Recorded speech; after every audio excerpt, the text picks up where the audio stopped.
National Assembly Majority Leader to ordinary member, from part of a strong party in Jubilee to a party to the divisions within. This is the story of Duale, the Garissa Member of Parliament who pushed government agenda in the August House for slightly more than 7 years.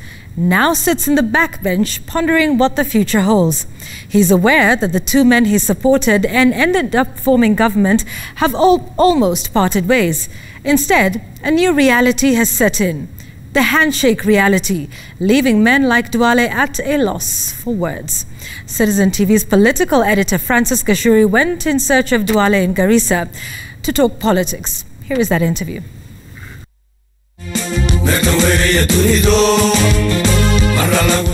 2020 has been a difficult year for many, but for one man, it has been a triple loss. The loss of two relatives, as well as the loss of a plum parliamentary job. From Modika, Garissa County, we'll bring you the story of Duale. Wale wata kuchunga hii wamekula? Eh? That is the dormitory for the children, for the cows.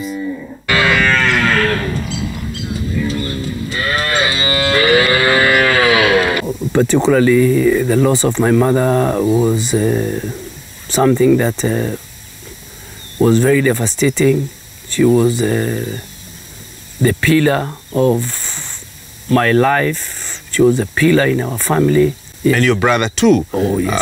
Yeah, my brother died in a car accident. He was very, very instrumental, particularly in my politics and in the town. He was a guy who was liked by people. And as a Muslim, every soul will test death. So for us, death is inevitable. But that's how life is. We pray to God that 2021 becomes a different year. I'm a man of faith, so the Almighty Allah is the one that destines how life is. Mm-hmm. Yes. The loss of your position as majority leader. I had the opportunity to provide that office, and I had the opportunity to kill that office. So I'm sure Kenyans will judge me, but it became a very, very powerful office. It became an office that is well known. So it is always the individual that holds the office. It's not the office per se. It is also something that you've not spoken about this year. Yes. How you were unceremoniously removed from that office. Did you see it coming? I saw it coming because of the politics behind it. My removal to a greater extent was because of the political intrigues and divisions that bedeviled the Jubilee party. I mean, the party was divided deep in the middle. And I was one of the few leaders who wanted to play safe, bring people together. I believe in reconciliation. Bring people together, see whether we can go back to our roadmap. But I think reach a stage where some people within one faction of the party aligned to the president felt like that I had what they called, for the first time I had what they called split loyalty. That's the word I learned, split loyalty. That on one side I was loyal to the deputy president, and on the other side I was loyal to, so I had to decide. I look at the president in the eye, a good friend of mine, and I told him, I think you're under a lot of pressure as far as my stay as the leader of majority is concerned. And I asked the president, let me give you a space. In fact, it was something that we agreed with the president. From the first PG to the second PG. And the first PG, he told me, go think about it. So after 2 weeks, for me, I have decided. I mean, in 7.5 years, I have not, my dealings was direct with the president. So I didn't ask you, I didn't lobby, I didn't talk to anybody. But you know, I read a lot of books. What I saw was the politics of deceit, politics of betrayal. The rift widened. Some of us became, we had to pay ultimate price, political casualty. You know, it's very sad when you pay a price for just being a friend to Gashuri. It was the Almighty Allah who planned that I will be the first majority leader, and for a certain period. And when that time comes, I had to pave way for another Kenyan. Do you miss that job?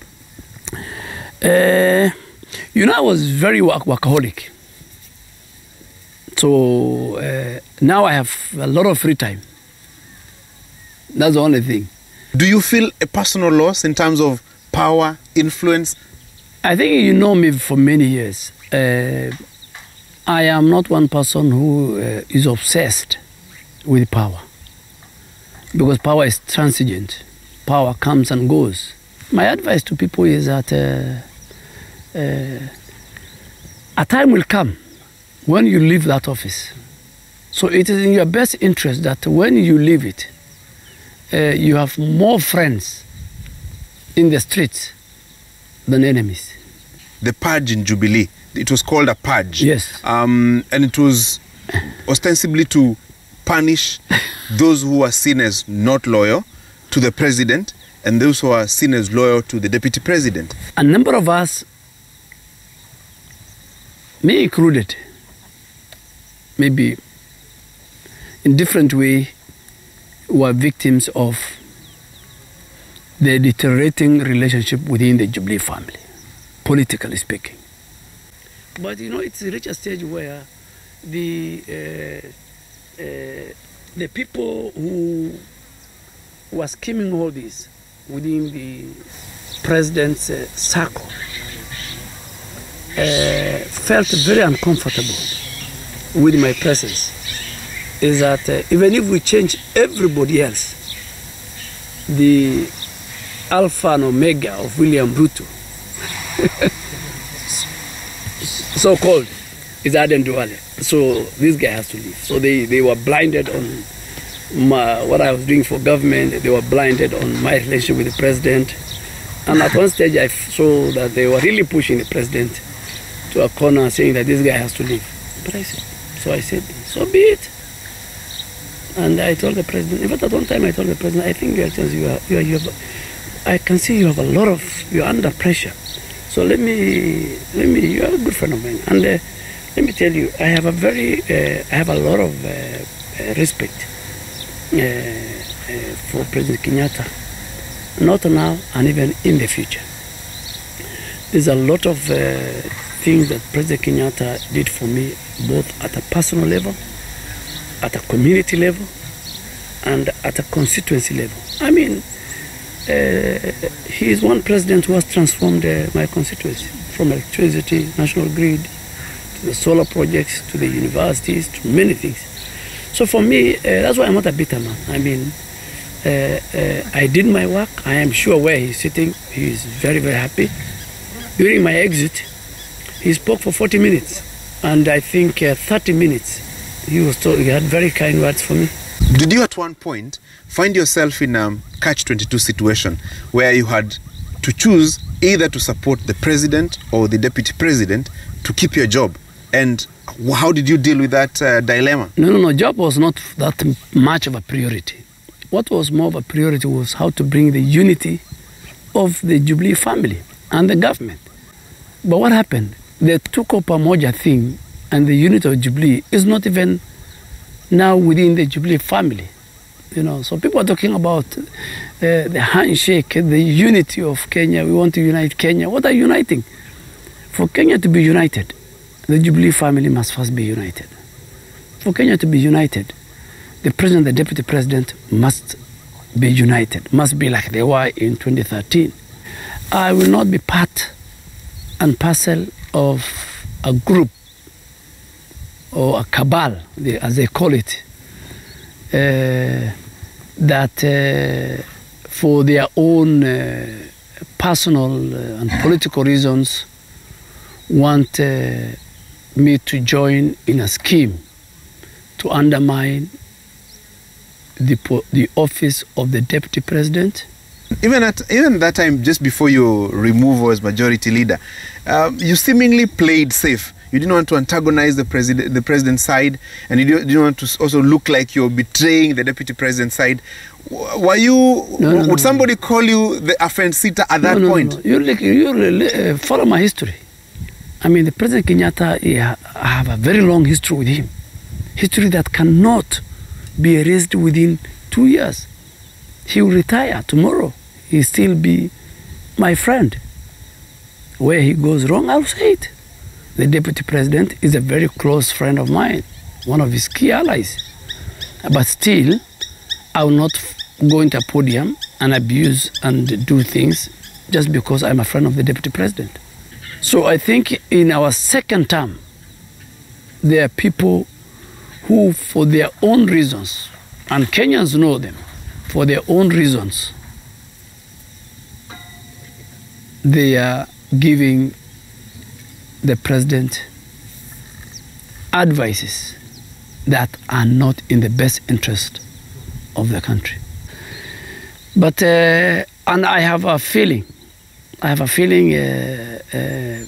going forward, the two top Jubilee leaders might come back to their fences. That's why I don't want to get involved in the individual differences between two leaders. What happens tomorrow if they make up? Who is in charge in Jubilee? And whose party is Jubilee? The party has been hijacked by people who did not even contributed to the success and the history of the Jubilee party, Tuko Pamoja. In all intent and purpose, we have been told that you don't belong to Jubilee. You cannot step in the party headquarters.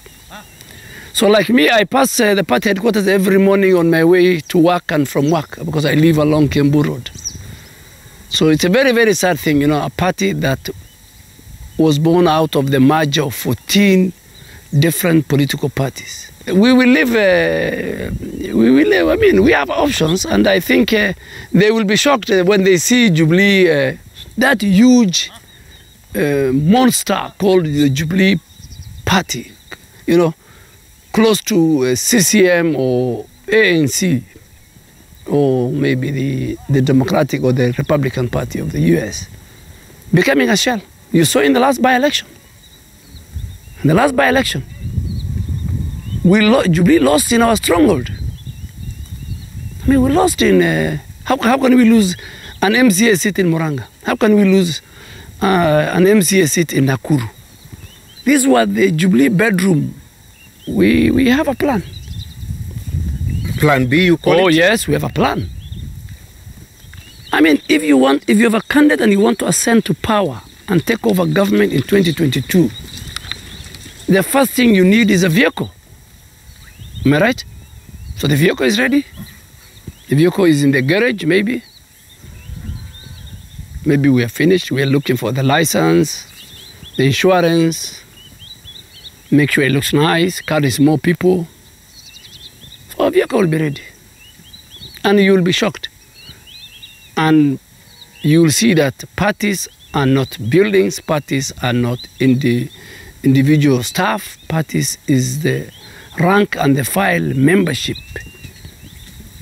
Then somebody would ask you, then if you have a party, if you have a plan B, why not leave Jubilee and concentrate on your plan B, as you call it? We are in Jubilee because we were elected on Jubilee.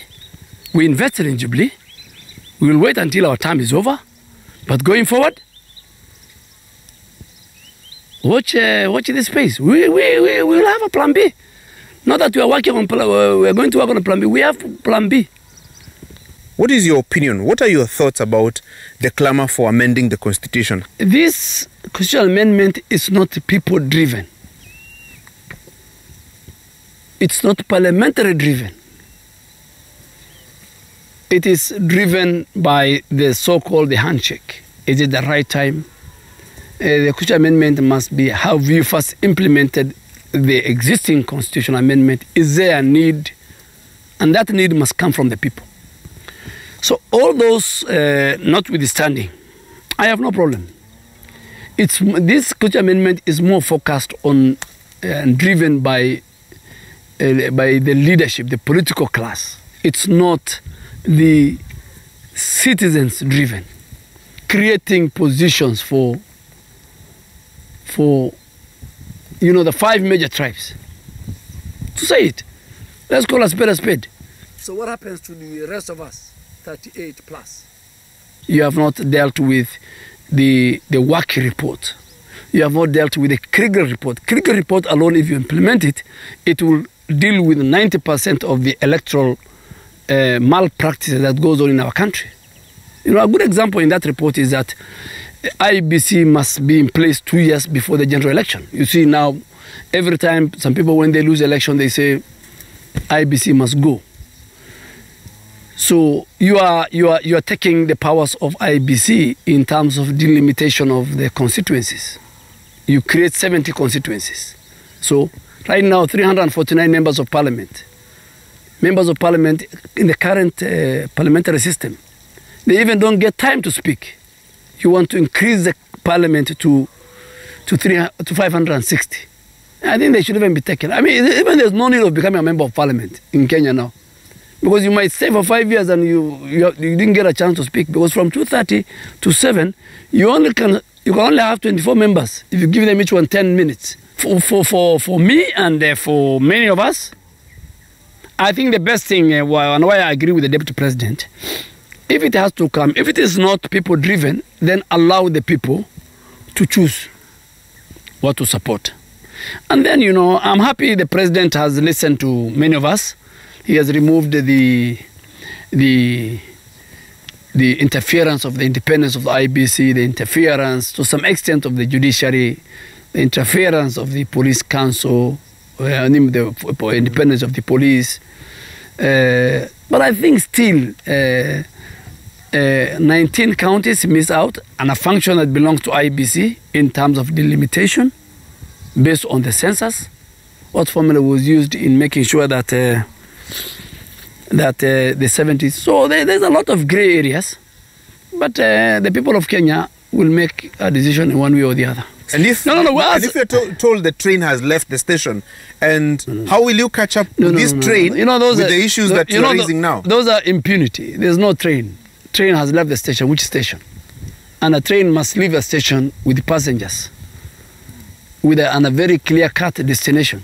Your train can leave the station with no passengers. They can not reach the destination like 2005. So there's a long way to go. We'll make a decision. But now we are saying, fine, let's do more consensus. Let's refine the document. I would ask you, what document are you refining? Because that document is already with IEBC as we speak. Verification of signatures in support of that document is underway. So what document is being refined? No. By who? No. The bill can be changed until it reaches the county assemblies. Yeah. You know, the biggest problem facing the pastors in our country are twofold. One, even during the rainy season, the animals, mainly the cattle, they trek for long distance. They trek for long distance. They cover about 10 to 15 kilometers a day, either looking for pasture or looking for water. After 4 p.m., every time I'm in my constituency, after 4 p.m. I come and sit here. So before I used to we do a feedlot here. So we fatten these bulls. But now you see I've added more like keeping the female lot. So where they have the babies, the calves. So I come here in the morning from 7 to 8, go back, walk. Sometimes I drive for 100 kilometers, you're with me. See my camels, now they're very far, you can't go. They are near the border near Isiolo. That's why there's plenty of rain. So these guys work for me and they're my good buddies here. And then when I'm in Nairobi, this farm has a CCTV camera. So they update me every evening. the cow, the bulls, how they're fed, the number, technology. You know, this is a number. When, like last night, we got 2 new calves. So by the time around 11:30, I got the photos. So yesterday we had 56, now we have 58 calves. You see they're nice on the outside. Nice. So this is good. This farm I started in 2019 January. And I think it's one of its kind in Kenya. Very few. These bulls are, you know, they don't go out. So they eat, they drink, they rest. So even if you put me in a room and you give me food and you give me juice and water and I don't get out of the room, I will increase a kilo or 2 kilos a day. So they increase about between 1.4 to 1.8 kilos a day. And that's why I've started this feedlot, to enlist as a patron of pastoralist, as a pastoralist myself, number one, to show that we cannot do livestock keeping the way my great-grandfathers used to do. So government must invest in feedlots. Number one, government must invest in feedlots. 2, government must allow the private sector to thrive. KMC can no longer give it to KDF, give it to anybody. Government cannot do business of slaughtering animals. Government is supposed to provide infrastructure, policy, facilitation. So the earlier the better that Kenya Meat Commission factory is given to a private sector player who can, number one, has the resources, number 2, can source from markets outside the country. You know? How many? Since President Kibaki, when President Uhuru Kenyatta was the Minister for Finance, we pumped billions into Kenya Meat Commission.